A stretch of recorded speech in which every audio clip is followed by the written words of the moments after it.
My response is that we're at a moment now, in fact, where we've got to get beyond the hatred and the revenge. And this is what Quest for Truth and Justice is all about. This is what the legacy of Martin Luther King Jr. and Dorothy Day and Rabbi Heschel and others are about. And this candidacy, my own candidacy in part, is what that legacy looks like in the realm of electoral politics, calling for the abolition of poverty, calling for massive cutbacks in militarism, calling strong support for trade unions, fighting for living wages, and most importantly, something spiritual and immeasurable, brother. We need a different tone. We need a different spirit where we can engage with one another at a level of humanity. So I can come in and say, look, I don't hate Brother Trump. I just hate mendacity. I hate gangster behavior. I don't hate Brother Biden. I just hate hypocrisy. I hate neoliberal policies that don't speak to the needs of poor and working people. And, you know, the legacy of Martin King is always what? Beginning with the least of these. I mean, I speak also as a revolutionary Christian. It's the least of these, those in prison, the hood, in the barrio, in the reservation, white brothers and sisters who are catching a lot of hell. That's why I'm going straight into Trump country. And I'm going to tell those white brothers and sisters, I care about you. I know you're wounded. You don't need to follow a neo-fascist Pied Piper like Brother Trump's. There's another way. There's another way. There's a way that will connect us together in our human solidarity, accenting the best. So this campaign is very much about what? Introducing America to the best of itself.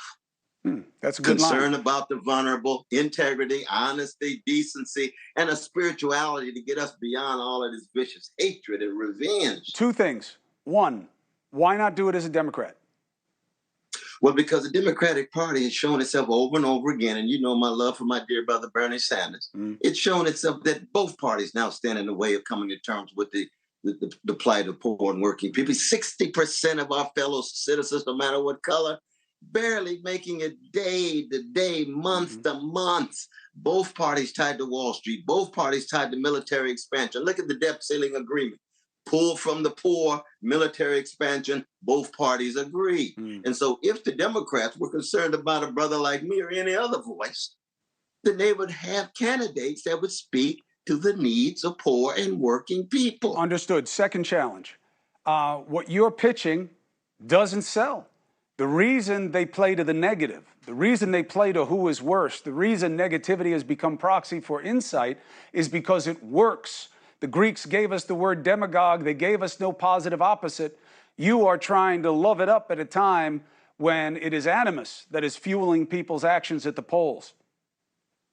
Well, I mean, the hounds of hell, of greed, organized greed, of indifference, routinized indifference, of hatred, institutionalized hatred. Those things go back to the beginning of the species. Every generation has to bear witness to the love that has been put in us, the courage that has been put in us, and we go against the grain of the hatred, against the grain of the greed, and against the grain of the indifference, and that cuts across both parties. Now, we know these things also cut through each one of our souls, but at least we are willing to raise our voices and take a risk